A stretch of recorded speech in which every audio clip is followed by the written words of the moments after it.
কৃষ্ণ। আগামীকাল শুভ জন্মাষ্টমী ব্রত, তাই সবাইকে অনেক অনেক শুভেচ্ছা, আন্তরিক অভিনন্দন।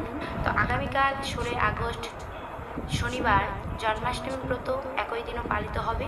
অবশ্যই আপনারা নিষ্ঠা সহকারে ব্রত পালন করবেন। এই দিন হচ্ছে মধ্যরাত্রি পর্যন্ত নির্জলা উপবাস।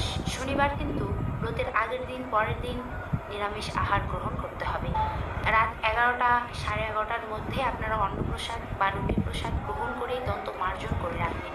তাই আপনারা অধিক রাত্রে আহার করবেন না, সেটা আসরিক কিংবা তামসিক।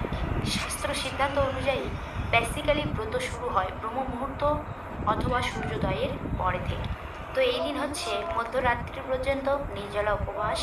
কিন্তু যাদের পক্ষে একেবারে নির্জলা উপবাস করা সম্ভব নয়, সেক্ষেত্রে আপনারা ফল জল গ্রহণ করতে পারেন। সেক্ষেত্রে আপনারা ব্রত পালন করবেন একাদশী ব্রতের মতো করে, ফল জল আদি গ্রহণ করে, কিন্তু কোনোভাবেই পঞ্চশস্য রবিশস্য আপনারা রুটি পিঠা গ্রহণ করবেন না।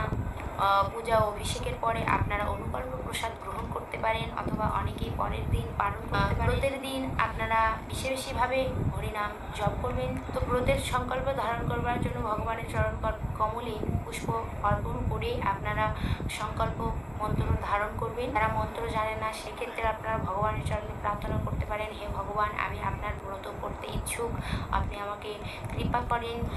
হরে কৃষ্ণ। সকলেই ভালো থাকবেন।